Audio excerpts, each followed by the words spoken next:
Hey everyone, and welcome to the ANDOR Roundtable. I'm your host, Tim, aka Darkness429, and I am joined by some awesome content creators and people who know a lot more about Star Wars than I do. So I'm gonna go ahead and let them introduce themselves, starting off with Alex.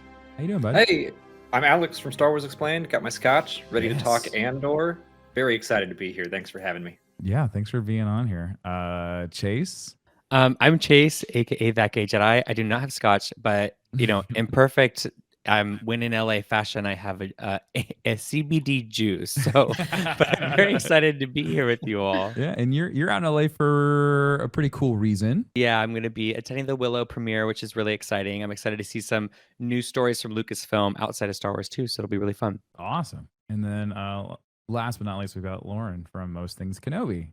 Hi, thanks for having me back on. I'm excited to be on. I just have regular water because if I were to drink anything alcohol, I would not be able to make a coherent sentence.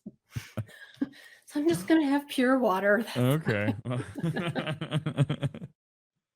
Well, let's jump right into this. Andor, in my opinion, I think was probably one of the most unique pieces of like Star Wars content when it came to the cinematic universe. I think the other piece of content that comes close to that is Rogue One, and this felt very similar to that. They shot this in a very similar lens. The tone was very much the same. I mean, i.e., we have a character that we all know and love from that film. So, why do you think they went the route they did? They changed this so different from the formula of other Star Wars shows, and why do you think they had to go the route that they did? I think it's just time to add some more variety into the mix. I mean, as a fan of Star Wars books for a long, long time, this reminded me so much of reading something like X-Wing, where we took a step back from the huge mythological Star Wars story and focused on, the normal people that make up the rebellion, even though the X-Wing books eventually Cornhorn wound up being a Jedi. Okay. But for a while they were all normal soldiers. And I really love stories like that. So I think that's maybe why they went that route, just to do something experimental, see how people responded to it. Yeah, I feel like this show sort of is unique in its sort of politicalness in the Disney era, specifically in visual Star Wars stories. I feel like we haven't had this sort of political of a Star Wars story in the Disney era. I think it's really unique in that way, but also in its the stakes of this story are super applicable to the world we live in now. So like that's also something that is unique in it. Like a lot of the stakes of the dark saber and Din Djarin aren't necessarily the most applicable to our daily lives. The stakes Yeah. are definitely there in other shows, but I just think the stakes being applicable to our lives are really is what makes this show stand out as a unique thing for me. Do you think it was like the lack of having the stereotypical Star Wars material, i.e., like lightsabers and force powers? Do you think like that's what ends up making this more relatable? Because that's definitely one thing that I picked out a lot was like I felt like I could put myself in those shoes. Like it felt more tangible to me. It felt like more real. Yeah, it is. I think there is a certain element of sort of its pedestrianness that we can really relate to and see ourselves in a lot more easily than like in armor with a giant glowing sword. But I do think, I think it's a product of its time. I was in an Uber yesterday and this guy, we were just talking about wild things about the state of the world. I don't want to get too much into it, but I was like, I never would have had a conversation about these really like gnarly, heady topics Yeah. with anyone, let alone like an Uber driver, just like driving down the street. So Sure. it's like a really interesting. I feel like this show is a direct reflection, just sort of the time in which it's being made, and also the time in which like we're consuming it. I think it just hits different because like of the year we're in and the time it's premiering too, which is like sort of like a meta way to sort of speak on that show's uniqueness. Definitely feel like the show was making a specific statement. Diego Very much Luna so. and Tony Gilroy were very vocal about we're going to tell a story, and if Disney doesn't approve, we're not telling the story. It's kind of one or the other, and just honestly really shocked that Disney did go forward with some of the stuff that they wanted to portray, and I think it's amazing. I think it's time for some of this stuff, and I do think that removing the Jedi, like the Jedi and all of the Force, it's aspirational for the audience. Like we wish we could be that. Seeing Andor, these are regular people doing some heroic things and some less than heroic things. It puts it in a more realistic perspective for just the regular people. Like, we could be like that. I thought it was really refreshing. Yeah, for I sure. really like two of the things that you just said of that. Yeah, we wish we could be Jedi, but then Andor comes along and it says, no, you can be this. Like, Yeah. so many speeches in it, you're just like, hell yeah. Like, I'm going to go kick some doors open. I can do anything. I can take on the whole Empire myself. But I also think that you mentioning that Tony Gilroy like knew what he wanted to say. I was looking at the 2020 sizzle reel they released with concept art and stuff, and I'm like, you can point to every single one of those pieces almost and be like, okay, that's the Aldani heist, and that's them escaping Ferrix. And I do think that this was meticulously planned, whereas many of the Star Wars movies have been in such flux during their production. It's refreshing to see something that is like, this is the story, we know how we're telling it, and it was consistent all the way through. Yeah, I heard an interview with Diego Luna, and he was talking about how Tony Gilroy won't even start writing until he knows what the set is going to be. So every detail of like someone sits here, someone puts a cup there, he writes that in because he knows the set design is already pre-established. That's so cool. And like, and that was a big thing for them. Just thinking about like set pieces and whatnot. Like they used a lot of practical, you know, they didn't use the volume for really any of it. You know, it was all practical settings, and it was, I think that added to that level of connection. You know, seeing the ISB headquarters, like I was like, oh, I could walk down that hallway. Like that felt real to me. I love the volume. I really do. But Yeah. I love that Andor, that they used some LED technology. They talked about like with the Coruscant windows and stuff. But I love that they were like, no, we're going to use it when it's appropriate. Whereas Kenobi, I think just unfortunately because of the pandemic, they were more forced into using it. And it's just, you can tell that that's not the tool for every job. And so seeing Andor pick and choose when it was going to use what visual effect felt great. Yeah, and I feel like, Alex, you kind of talk about this a lot with your content. It's just this idea of like we're starting to see a lot more of a variety in Star Wars, and so like what might feel really unique right now, it might not feel as unique like dozens of years from now. You know what I mean? Once we have a lot of content coming out from Star Wars and Lucasfilm, because with something like the MCU, you have so much to choose from. So like there's certain things that like pop off as like pretty unique every once in a while. But yeah, they have so much content that there's less of like we're so used to basically just like a certain formula. So it's really fun to break out of that, and I think it kind of also goes back to why it's so easy to see ourselves in it, because it just feels so real and it feels so just physical. That kind of leads to like one of the things that was really surprising to me during all of this was really the lack of chatter about Andor. During the time that it was out, it was up against so many other things.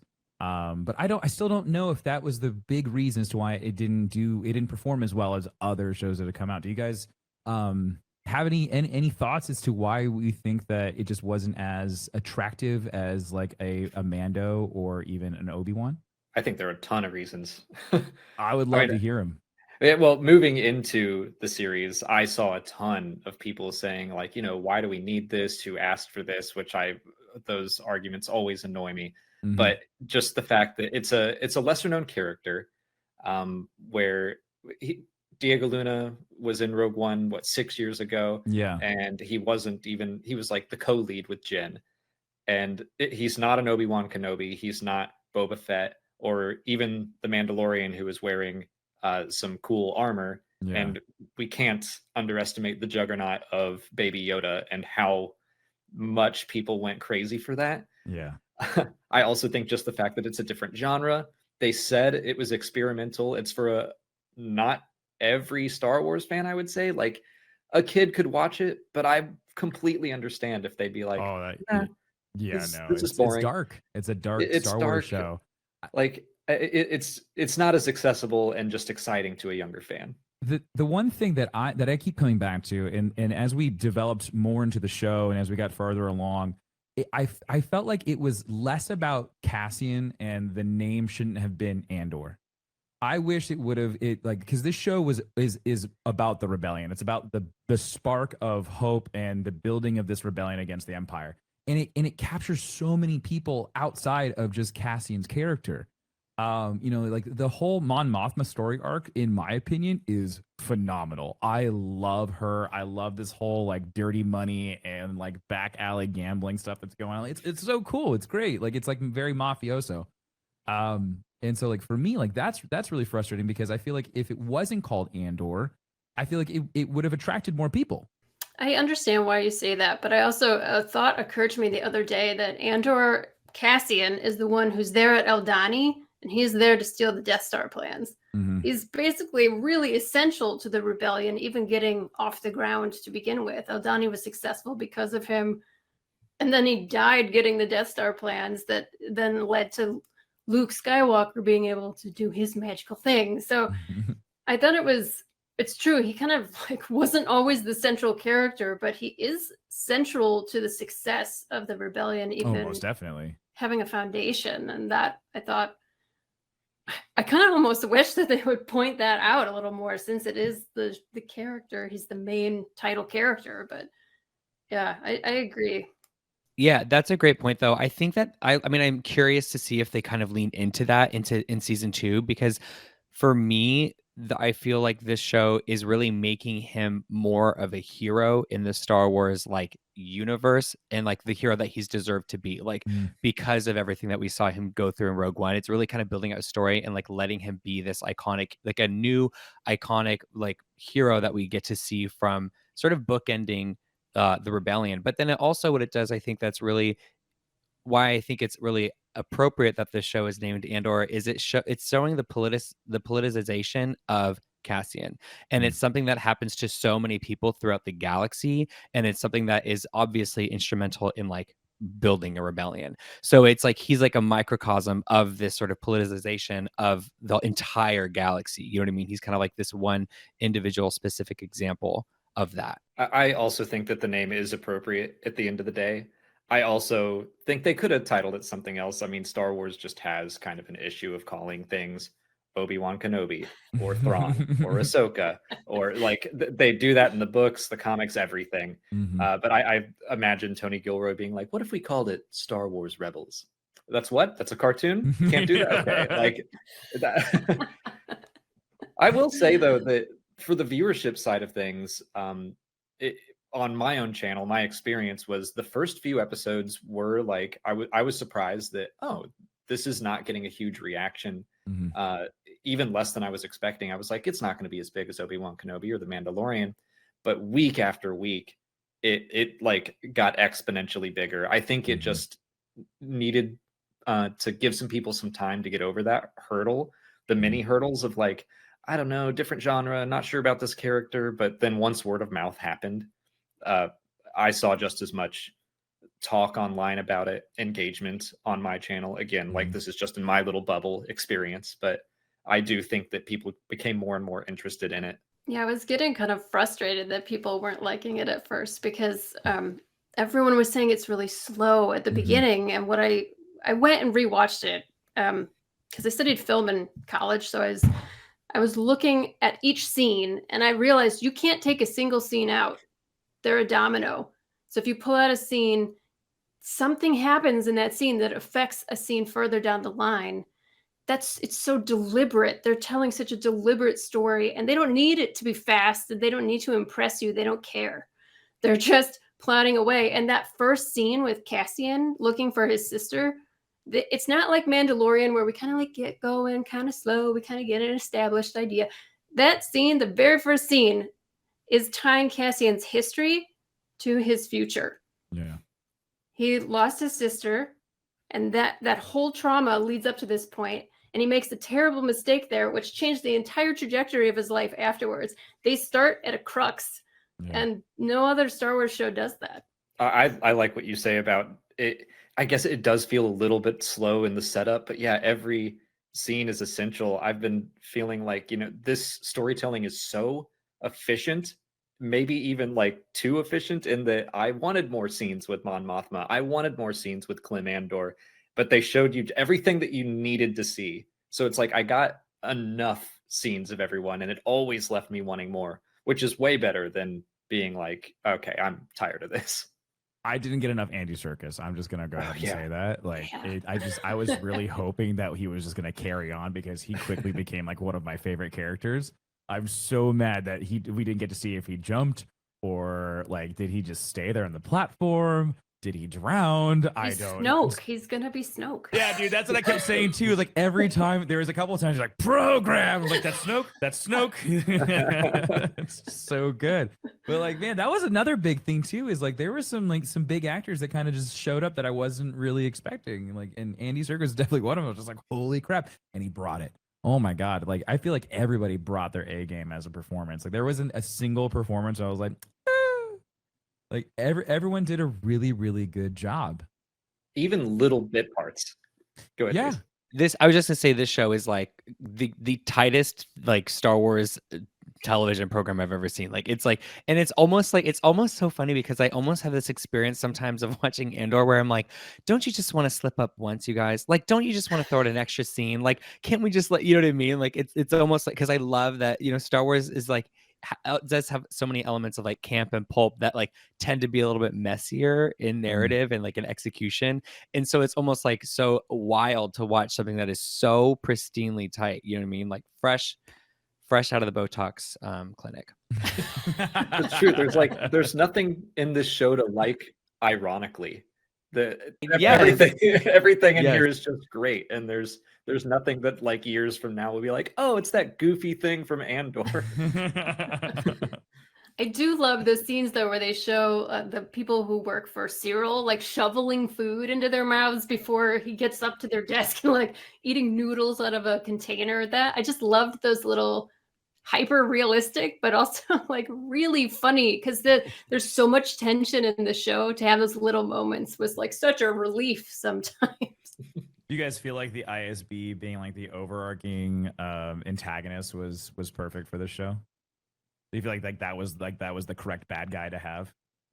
I think so. I think so because it also kind of like provides a really beautiful foil for like a rebellion forming. You know what I mean? It's kind of like it's like a big body of people as opposed to like one person or a couple people. And I think it also I kind of forgot what I was gonna say, but I think it really does a good job of building out other Star Wars projects, specifically Star Wars Rebels, is like seeing the ISB in this way really makes Rebels scenes hit differently, and Rebels characters and other characters from the ISB across Star Wars, I think hit a little bit more real for me at least. Kevin and I kept going back and forth if we were going to see a Thrawn pop up. I'm kind of glad they didn't do any of that though. Yeah, let the show stand on its own. I don't feel like there was really any fan service in any of this. Like it didn't feel like they had to pull material from another show to kind of like appease people. Like Melshi was the most fan service. Yeah, but there wasn't like in other shows where we had like a cameo appearance from like somebody else, you know, or like, you know, like we're borrowing from another show just for an episode or two. Like it had so much material to stand up on its own, which was really just enjoyable. Like I don't think I sat through any episode where I was like, we could have done without that one. Like everything, like it hit its mark and it made sense like why we were getting like this episode for that week. It all felt right. They did a great job of including stuff like Melshi or Colonel Yularen when he popped up. I mean, that was like, it's something that no one who doesn't know who Yularen is, they're not going to feel lost. They're just like, okay, here's someone else that even Partagaz is kind of like cowering down to. It's like there's always a bigger fish. Yularen was used so perfectly. Mm-hmm. So I think that they handled their fan service very well and very naturally.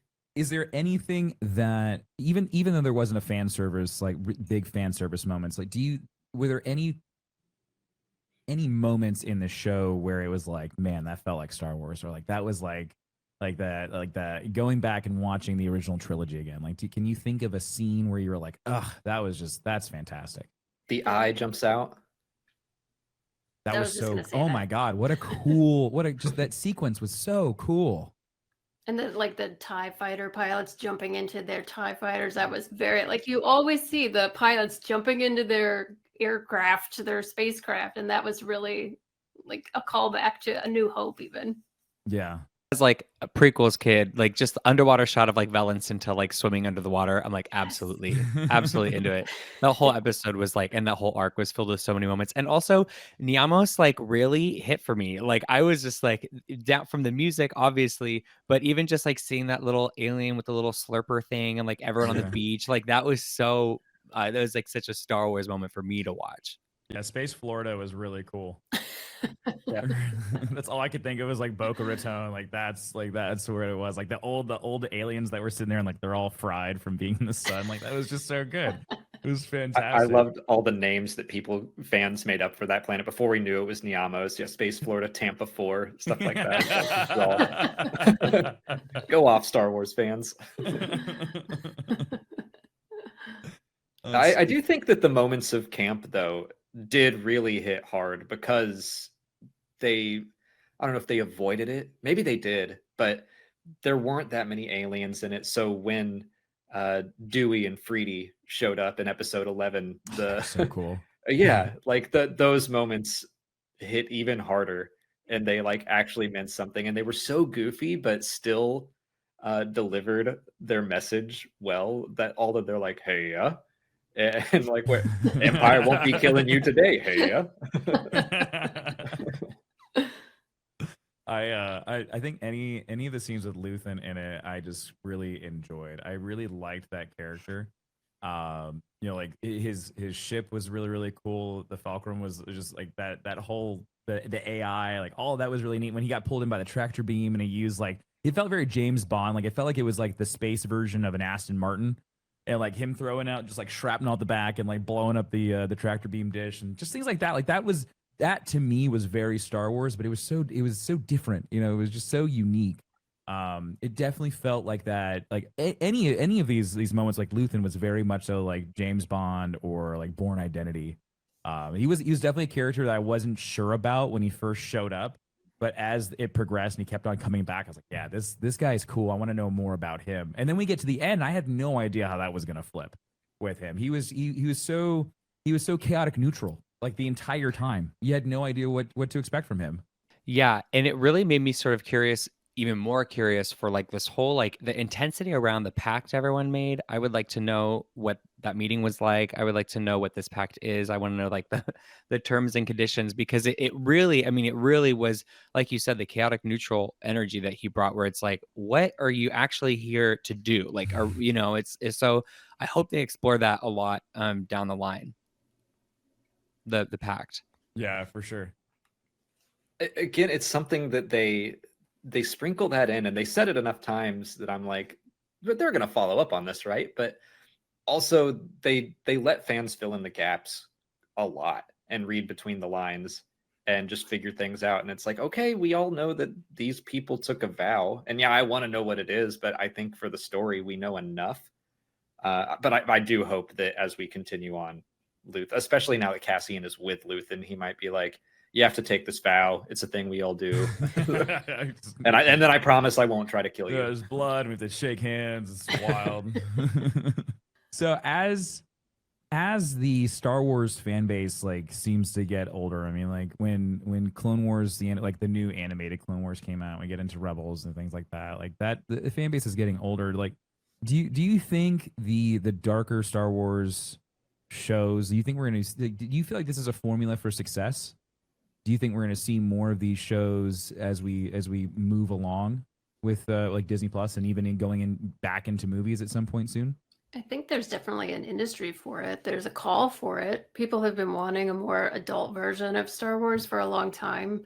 I mean, I always think of Battlestar Galactica. If they would just take Battlestar Galactica's intensity and realistic violence and put that in Star Wars, it would have been mind-blowing. And this is kind of like that. I do think that some fans are tired of them pretending it's for kids. Like even Clone Wars, we did an episode of our show called A Kid Show, really, because like there's heads on platters and really horribly traumatizing kind of loss. I always think of like Saw Gerrera and Stila, like how he caused her death, that kind of stuff. So I think there is a place for both kinds of storytelling in Star Wars, especially as they continue to expand. The universe is going to get bigger and bigger. I think there is the opportunity to, especially with the Sith. I mean, like, they're real evil people. Like, let them lean Rainbow and into it. butterflies. Yeah. Yeah, I mean, like, Vader in Kenobi was the first time I was actually like very afraid of Vader. They let him have that edge that he had never had before. And I think a lot of people really liked that. And so, yeah, I think force choking someone down the street was probably like the was right up there with like him pinning a person to the ceiling. exactly. I mean, that was cool. I mean, like, that's definitely Disney like letting go of the reins a little bit. I mean, like, okay, like, let's see how dark we can push it. I mean, like, Andor starts off with him assassinating someone essentially. Like, he just like point blank just shoots a guy. Like, that was dark. I was so surprised by that. I think this show does a really good job though of like, it has those dark moments, but there's so much intention in those dark moments that they're not just violence for violence sake, Right. which I think is a really interesting thing that Star Wars has started to do. It's like it's really to highlight character, to highlight like really important beats in their life. Like, for example, that first moment we see Cassian put a gun to someone's head, blasted up someone's head. It's like, it's so wild. And I mean, I will speak for myself. Like, watching that moment, I was like, okay, is this like the first time he's really taken someone's life? You know, it really felt like a huge shift for him. And I think there's like a lot of intention in the way that they're incorporating things that are a little bit less like, you know, super child friendly. But I think it really has like, kind of goes back to what we were talking about earlier too, where it shows that Star Wars can bring you in more ways than just one. And, you know, it's not just through like a fun cartoon, as even though as Lauren, you put it out, it's like not always the funnest thing, but you know, there are other ways to get into Star Wars, and sometimes it is through these like high drama moments. And yeah. I absolutely think that Andor could be like a gateway Star Wars drug. I mean, I've got a friend who he watches Star Wars with me. Like, he goes and sees all the new movies just because like he knows I love Star Wars, and I go and watch all the Jurassic Park movies with him because he loved Jurassic Park. And so I've been telling him about Andor, and he's like, "Oh my god, this actually sounds like something I would dig." So I think that there's a way that people can come into Star Wars, like Chase says, as adults and not necessarily as kids. And there's definitely still a market for this. I like watching Star Wars animation quite a bit, but I always kind of go into it with the mindset of, you know, I'm not the target audience. That's okay. I like Star Wars. I'm just going to watch it. It was really nice to watch something and not have to put on any kind of mindset. Like, this is made for someone my age, and I can just enjoy it as an adult. And I do hope that they continue doing that, and they can still make the Bad Batch and the Young Jedi Adventures. They, like, Star Wars can be all of these things at the same time. Alex, do you feel like this is going to be a way that they'll do Acolyte as well? Do you think Acolyte will be kind of lean on how they shot Andor to kind of keep that dark lens or like that dark tone? I was going to bring that up because Lauren perfect. brought up the Sith, so that's perfect. And yeah, I think the Acolyte is going to deal with the Sith. We've seen one behind the scenes photo so far, and it's on a set, so it already kind of gives you that Andor feel. I think, this just a complete guess, that it will find a balance between Andor and the Mandalorian. Like, I don't think that it's going to skew so far away from the pulp, just because Leslie Headland has talked about how big of a fan she has been growing up. She was really into the tabletop games. So I think she wants to inject probably more aliens and wackiness. Yeah. But it's also like an investigation, mystery, suspense thriller. So it's got to have an edge to it. So I do think it's probably going to be a little more pulpy than Andor, but it will probably lean that direction. And that's appropriate with the dark side involved. I really, okay, well, first and foremost, I like this show is already my personality, and I hate that. Like, I'm not someone who like gets, like, I'm not usually someone who gets as stoked as I am for this show. So I do think that like this is sort of a precursor to like how we can see the Sith, you know, in more violent ways. But it's also a totally like, you know, a totally different project with different people on it. So I'm trying to keep those expectations tempered. But Yeah. Leslie Headland is like a huge horror fan too, and she's incredibly like Yeah. well versed in horror. And I'm like, the fact that this is like a mystery thriller moment, and Leslie Headland's directing it, and she's like a queer woman, so there's some element of camp, you know, that is going to flash its like ahead. So I'm just like, I definitely think it's going to be a little bit of that blend like you're talking about, Alex. But yeah, I really hope she leans into the horror side of things too. I think we will see some really good moments with that. Yeah, like if we get like Sith tombs and like ghosts and things like Yes, that. Like, yes, there's and so many, maybe like, some horror Night elements to it, Sisters. man. I'm like really open. Yes. Oh my Yes. god. Most That'd be definitely. amazing. Sacrifice or two. Yeah. Please. Well, and to look at Andor a little more, you see that you can pull off like really dark, intense, horrifying stuff without it being R-rated or graphic. Yeah. Like the Bix's torture scene was a nightmare, Holy shit. but it's not visually graphic. You don't even get No. to hear it, but you're still like, poor Bix, and you see But the you could hear it in your head the way that they Exactly. described it. Oh my gosh, I didn't even want to hear it, and you just Yeah. got like little bits and pieces. Like, I don't want to hear a massacre. That sounds terrifying. Absolutely crazy. All right, so I'm gonna ask this, and Lauren, I'm gonna start off with you. Do you have an episode that just really stands out to you? It's just like, damn, that was really good. The Eldani episode really, the heist episode really affected me in a positive way. Okay. It was really exciting, and I like to write stories, and I've been watching Star Wars a long time. I have a tendency to be able to predict stuff just by like the trailers that come out. I have no idea. I had no idea what was coming with the show.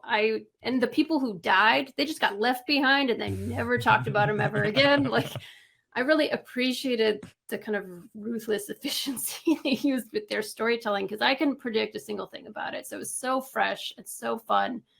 And I was scared to death. I didn't know how the heist was going to turn out, and I wasn't sure who was going to live. You knew they weren't all going to live. So it was that one I really, and oh my gosh, when Nimic died, I literally just went, I was in visible shock like multiple times throughout the episode. I loved that. But I will also say the episode where Cassian gets taken to Narkina 5 really left me feeling very low because it was so well done. Yeah. It was just so deeply hopeless. And not just his story, like every single plot that they were kind of navigating around in that episode. That was when I wrote something on Tumblr saying that Andor isn't just a warning, it's a mirror to our own society and our possible potential lives. And that left me feeling really affected, which to me is really telling that it's excellent storytelling to feel so moved by something. So those two episodes in particular stuck out to me. Chase. For me, it was really the prison break was wild. I mean, I think that episode was one of my favorites. I found it to be the one I really just couldn't hold it together. Like my body wouldn't stop crying. So I think it was really that, because to see Cassian sort of learn these systems of oppression in such an intimate way, and for us to see the prison as this sort of like micro of the macro of like the empire and the way it's enforcing these systems of oppression across, you know, so many planets and systems. I think that for me really was like the moment of the whole series. I think also it just had so many great moments. Like obviously the I can't swim, we could have talked about that earlier, like so heartbreaking, but so I mean, then you go back and you watch it from the beginning, it's like, really, I mean, this guy has like nothing to lose, and then he has everything to gain in terms of like, what is he doing with his life? He really gets to kind of grab that. And so it was that. It was also the visual of like everyone like swimming out of like this empire shaped building, and like sort of like these just like white doves, so peaceful. It's like it was so chaotic inside that super hyper controlled environment, because like as Nemec says, that kind of control and power is so unnatural, you know what I mean? And then to have this shot which is so peaceful and quiet, just kind of from the clouds, and you're just quietly watching these like beautiful little white birds fly away. It was just it was insane. That was my favorite. I love that. That was so good. Alex. It's a tough choice between 10 and 12. because 10, I don't remember the last time I've been just so hyped up, like I want to run around screaming One Way Out. That speech that he delivers is so stirring. I love a good montage of like people escaping, even in bad movies. Like if you've ever seen The Island, like Oh yeah. there's a scene, Very like that scene at the end. Yeah, I'm like, yeah, let's go, clones, you did it. That's how it felt. But 12, oh my god, it was just the perfect finale, and it brought so many story threads back full circle. And to go from like Nimic's manifesto speech, and then 10 minutes later you have Marva's speech, and I've never been so terrified for anyone as when Tigo was like walking towards B2 Emo. I was afraid he was going to shoot him or something, but like just the flip and the immediate action, just no one hesitated. Brasso's like kicking you. When it happened, I just said, "Oh, you're dead." Because I knew. And before the words left my mouth, Brasso had incapacitated 3 people. Yeah. So that transition into action was amazing.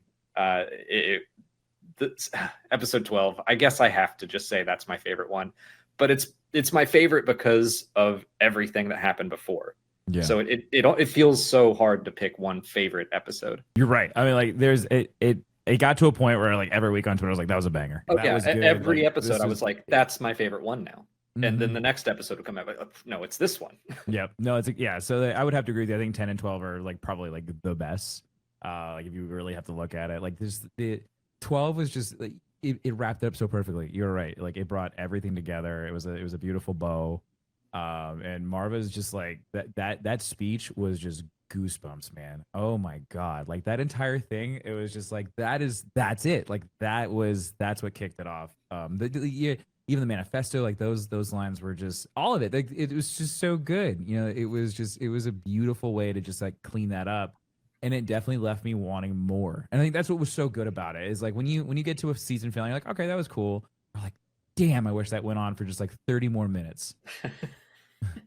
Yeah, I watched the premiere, and then the finale, and I didn't really have anyone to talk to about it in my real life because I was at home for the holidays, and like I'm the only one who watches Star Wars. And but I kind of pulled my mom aside. I was like, Mom, I just like need to read this to you. And this was days after I watched the finale. And I kind of read some of the notes from the manifesto that were spoken. I read some of Marva's speech, and I was like, I was so embarrassed because I just started crying, and it was like I couldn't even get through reading these words off of paper, and I was like, I wasn't performing them. I was just trying to read her like, isn't this good writing? You know what I mean? And it was just I couldn't hold it together. By the end of it, I was like, oh my god! I was like, it's just so powerful. It's so well written. And I also just have to also highlight the shot and like moment of Dedra getting like dragged around by those people, and the panic on her, like that was so incredible because we've never seen like, I mean, any baddie sort of like dragged that way in such a way where they're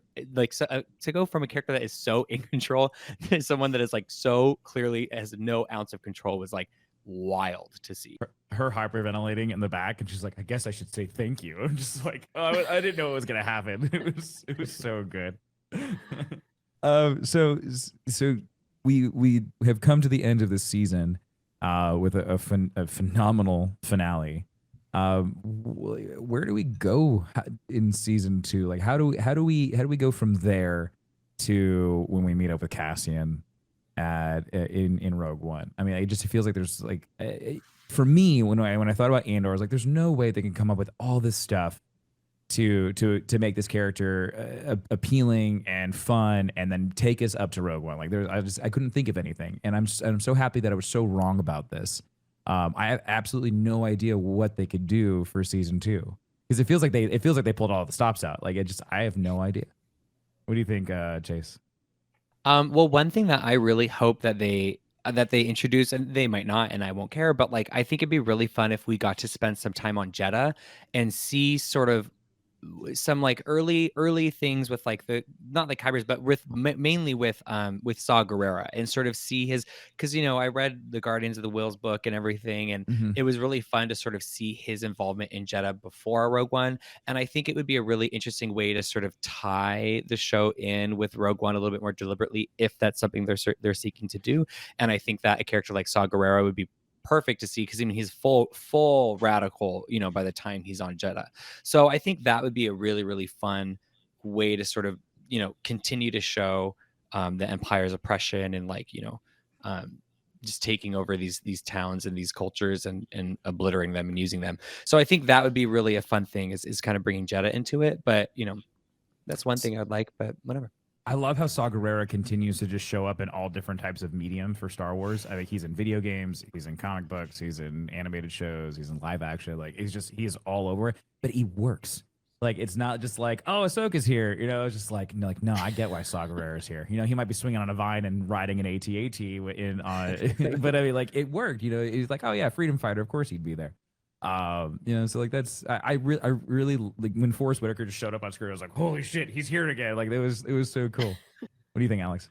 Well, first of all, I'll say that I went from thinking that season 2 being a 4-year thing, and we're just gonna zip through the rest of the story. Yeah, I was like, that sounds neat. Now, after seeing season 1, I'm like, don't do that. Yeah. Give me 4 more seasons, please. But okay, all right. I know that's what's happening, and I accept it. But I am like a little worried that there are so many things I want to see that I'm like, there's no way they can do everything, and they probably shouldn't. They should probably surprise me. But I'm over here like, we got to see an arc about K2SO. We should see Mon Mothma delivering the Gorman speech and going on the run. I want to see us get more and more into the known Rebel Alliance. I do think we will probably see more quote cameos, Bail Organa, Draven, stuff like that. But really, what I think for Cassian we'll see is that line that he tells to Jen before going to Scarif is like, I've done terrible things for the rebellion, and now that he's with Luthen, I can totally see it's gonna get him worse. going down that path. Yeah. I mean, shooting Tyvek in Rogue One is a very Luthen thing to do. Like, I got to protect this information, and I have to escape, and I'm going to have to kill Tyvek to do it. So, yeah, I want to see Cassian struggling with the right way to fight this war, which I think Luthen represents the wrong way, and Mon Mothma represents the right way. So there might be like a angel devil on the shoulder. Not that Luthen is on the right side of the fight, but he's definitely the darker one.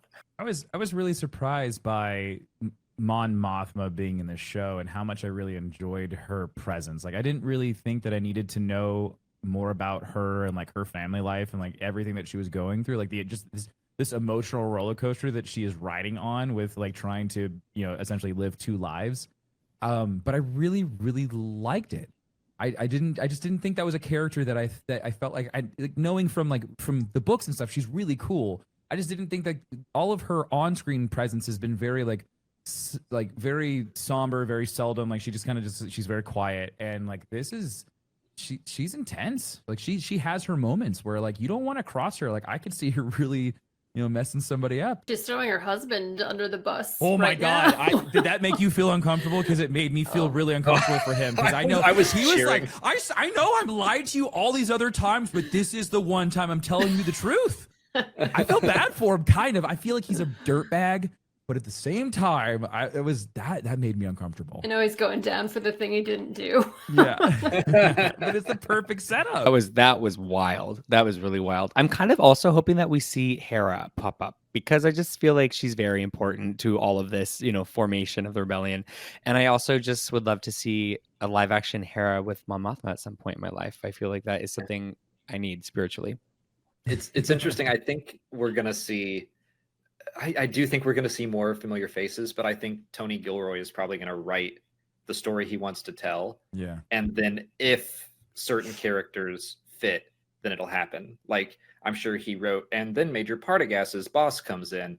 He didn't write. Wolf Yularen steps into the room. No, Pablo Hidalgo was like, this could be this person, Wolf Yularen. He was like, I approve that. So if there is like room for the mother of the Lothal group, then Hera can make an appearance. I would love to see that as well. Like, it's weird that we were all celebrating season 1 and how it's like very self-contained, but I am like, the more we get into the Rebel Alliance, it's just gonna happen. So the question is who. The one thing that I hope that we see is like Yavin. I would love to see Yavin 4 and like just see more of that and like how they built all that up. But Lauren, what do you think? What do you think we're gonna see in season 2? Well, I read an interview with Tony Gilroy recently where he said the last scene is Cassian going to be getting on the ship basically to go, I think, meet Tivik. I think. I would also, just like Alex, I really want to see K2. Yeah. I know it's in a cartoon or a comic book, but I'd really like to see in live action how they meet and start working together. I don't think this is going to happen, but there is a possibility of seeing Galen Erso and Orson Krennic. We've seen now that Cassian was building the Death Star, the laser that eventually killed him. That was so good. It was so good and so deeply, sadly poetic. But he was building the weapon that killed him. Like how crazy is that? Well, like... and I just finished reading the novelization of Rogue One, and he's particularly angry at Galen Erso for building this weapon of mass destruction, which now we know he also helped build with his own 2 hands, unknowingly, obviously. But there's a part of me that would love to see like Jyn, in her area at this time period. But I don't think we will see that. From what I read, they're going to use the Death Star as like a looming evil, but no one yet really knows that it exists. So Cassian is trying to figure that out at the beginning of Rogue One. So they probably won't be using it, honestly, in season 2 very much. But I do want to see the things that he regrets in Rogue One. I think that will add to, and because by the time he kills Tivik, he kind of is at that tipping point where he knows he has to, but he really didn't feel good about doing that. And he's starting to realize that the ends don't justify the means so much. And I'm interested to watch him get to that point. Yeah, there's a lot of material that I hope that they maybe will pull from with Catalyst. Really love that book. That book is like one of my favorites when it comes to just like learning more about just like how the Empire was operating, and a lot of it plays off of like what we see in Andor, like them stripping his home planet. Like they definitely touch on that a lot, of like the Empire going through and just mining the crap out of these planets and just leaving it all barren and dead. And so like to that point, I hope we get to learn more about his sister, and see if like, is that really going to be like a really critical part to his storytelling, or was that kind of just like a was the whole him looking for his sister, was that just the piece that we needed to kind of push him into like Luthen's arms, essentially, to get him into like helping build the rebellion? Or will she actually continue to be like this overarching like thing that he continues to chase in the next season? I would always thought it would have been really brutal but awesome if she turned out to be Deidre. Oh my God, that would have been such a crazy flip. Right? But I don't think it makes any sense, but I think that would be, if I was writing this story, that's how I would do it. That would be wild. I really enjoyed Deidre a lot. I thought that was a very, very fun character, and I loved watching her kind of just like move up the ranks so quickly, and how she was just very quick to just like the way that she went about doing things. I really liked her process. And how she handled it. She didn't come across as a douchebag like everybody else in ISB. She was very much like by the books, but she got her way, but she got things done efficiently, and she was really good at her job. I think it's just a testament to the writing of the way that she is introduced and established as being around all these other ISB douches, as you say, and she is punching within her weight class or up. Yes. And she's like trying to prove herself. She is presented as an underdog. It makes you root for her a little bit, even though you're like, I know she's in the Empire and I shouldn't, until she gets to Ferrix. And then she's torturing Bix with a smile on her face. And you're like, oh my God, like I gotta stop rooting for her. For the bad guy the whole time. And not to mention, like in one of her first scenes, Partagaz says, like, your detention numbers on Sev Talk are very impressive. It's like she's always been in like detention and torture, and they tell you that, but you don't get to see it until episode 9, and you're like, oh my God, I gotta reevaluate so much. It was really wild just to like to see the flip side of Star Wars. Like we don't get to see like the dark stuff, the stuff that we've always wanted to see. And like now that we've seen it, I want more of it. Like this, like for me, and we continue talking about it, and like this is kind of like I feel like the theme for this roundtable is like this is like the perfect content for us. You know, it was like it covered all of the stuff that we've either read about or talked about or fantasized about, but we were like, we're never gonna get this. We're never there's no way they're ever gonna show this. And it scratched all those little itches that I was looking for. Like I didn't really think that I needed to see Coruscant life as much as I did, but I really appreciated seeing Coruscant life as much as I did. You know, again, I'm gonna keep on bringing up the ISB. I love that we were just in there. Like that was so damn cool for me. Like that was really enjoyable for me. And so like I really, really hope that this is something that we continue seeing, because god damn, it was a great 12 episodes. And I don't feel like I feel like we could have gotten more. Like do you feel like 12, like 24 altogether is enough to really like to get this story across? Because now seeing the full picture, this entire season, it really is more than just like this one story. Like do you really feel like they're going to be able to do it all in just 24 episodes? Because I don't. I feel like there's more to be told with this, and it's frustrating for me. I was just gonna say I think that they will definitely. I think it's the mark of a really incredible project that they can make a show that is 12 episodes, and I still feel like there's so much more they could have like dug into more. And I know that they're going to give us 12 episodes again, and I'm still going to be like, there's more they can dig into. But and there always will be, you know, it's Star Wars, there's so much to dig into. But I think the reason it feels like there's more to dig into is because they're putting so much into it. Do you know what I mean? Yeah. It's like because it is as clean as it is, and because it's as tight as it is, and because it's as rich as it is, we'll always be left wanting more. You know, it's just that I think it's just that rich, you know.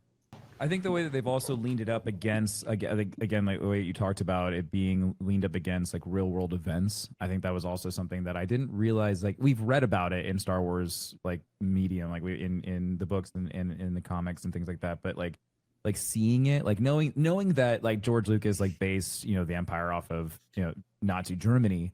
Like you really start to get that vibe more. Like it really starts to kind of like present itself, because I feel like Star Wars like started to like shy away from that for a while. Like they really didn't want it to feel like the Empire was just a bad guy, right? But this really it brought it all back. It really feels like the traditional like how the Empire is supposed to feel, and that's okay. It's okay to have like this, like it's not just a bad guy. It's like this makes me feel uncomfortable. I like the way you say that it's not just a bad guy. It's like, no, it's a ton of bad guys. Like Yeah. it's so many people. They took the Empire, and it used to be TIE fighters and stormtroopers and a bunch of people in masks. But no, it's like we're seeing Dedra's smiling face as she gleefully tortures Bix. And we're seeing all of the Imperial Army members. There are a few stormtroopers there, but it is all the people. And it's the kinds of people that make the Empire work and allow it to thrive, or the people like Cyril and Mosk who think of themselves as being a part of it someday, and they admire it. Personalizing the evil of the Empire is a big thing that I think this show got right. Instead of making it all like, yeah, we have a Death Star and we blew up a planet, and it's like that's unfathomable almost.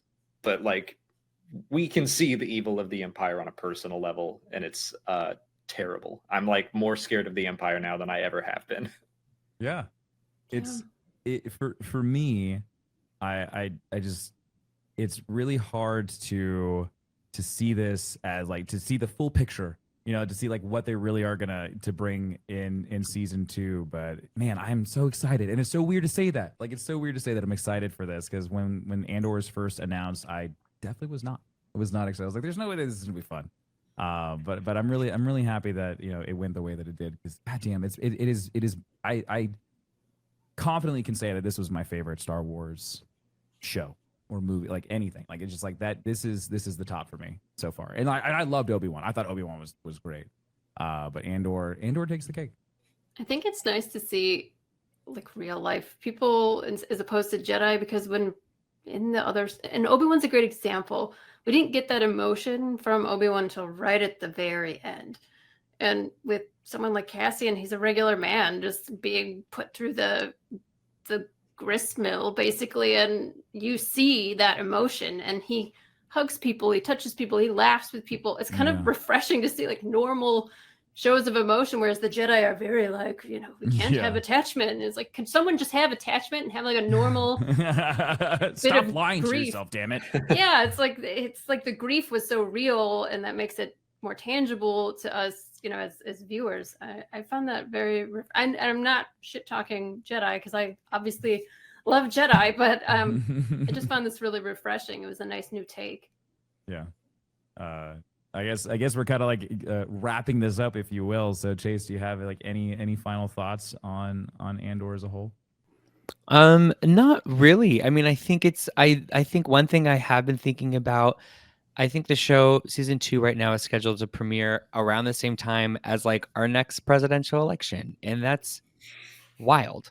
Wow. Like that is wild. And that's something that has been very much on my mind as season 1 has wrapped up and, you know, during the midterms and everything. So I'm really interested to see how that goes. You know, it's been super, super wild to watch a show that is so unabashedly addressing very serious things that are happening in our world today. And I'm interested to see how those things, you know, certain aspects of those things escalate, some de-escalate, and how they continue to resonate in a world and in a country where we'll be having a pretty important presidential election. So, Alex? I'm now thinking that I hope that like the day before the election, B2 Emo like pops up another message from Marva to be like, don't be asleep, go out there, go out and vote. Yeah, yeah. I mean, I agree with you. I think that Andor has engaged me on such a deep level that the other Star Wars series haven't. I'm still so excited to get back into The Mandalorian and just like the wild, wacky fun of it all. Yeah. But the way that we have been able to analyze this show has been so different. Instead of talking about like, this is Black Chrysanthemum and here's the comics he was in and why he's important and like blah, like, which I love doing. Yeah. But instead I'm like talking about the prison system and everything that Andor has to say about it. It's been so different but refreshing. It's also on the more fun side of things, giving me B2 Emo, who is a treasure, the Time Grappler, who I'm waiting for his Black Series or Funko Pop. Like it still has those little glup shitto moments that I'm like, yeah, that's also Star Wars. So I love it to death. I can't say enough good things about it. I don't think I've stopped thinking about it since the finale. I love that we always end up getting a robot companion that we just completely fall in love with, because like oh my god, he's so cute. And his inability to recharge, just get this robot a new battery system. God damn it! The fact that we got like the Chihuahua of BD1, and now we have like the Golden Retriever of B2 Emo is so wonderful. I just felt so bad for him the entire time. This poor guy just kept getting kicked down in the mud, and I didn't know that we needed him, and he's adorable. But thank you guys so much for being a part of this roundtable. This was super fun. It's always great to be joined by like-minded Star Wars fans. But if you guys would like to let our viewers know where they can find you, where you spend most of your time putting out content, we'll start off with Lauren. Where can people find you? You can find us on Instagram under Most Things Kenobi, and then Twitter, I think we're MTK Podcast. And we're also on Tumblr, YouTube. We have a website, mostthingskenobi.com. Pretty much if you search for Most Things Kenobi, you will find us one way or another. Alex, where can they find you? And Molly? My wife and I run the YouTube channel Star Wars Explained. We also have a Twitter for as long as that exists, and we started a Hive in case it doesn't. We're on Instagram, TikTok. We're on all the major social medias, but we're mostly on YouTube, and we do daily videos about Star Wars as new stuff comes out. And Chase, where can people find you? You can find me on YouTube as That Gay Jedi, also on the Pink Milk After Dark podcast and live stream, and the Fear Queers podcast. And sometimes you can also find him cosplaying as Mark Hamill. I've just decided that I'm just going to like manhandle every single one of Mark Hamill's most iconic looks for the rest of my life. I love that. He has wonderful fashion moments. You guys are going to end up doing a photo shoot together. I see this in your future. Tim, I love you. Let's make it happen. And you can follow me on all things social media, Darkness429, and head on over to raredrop.co to check out all of our podcasts that are there, GCX, all that. Head over to raredrop.co. Thank you guys so much for watching, and may the Force be with you.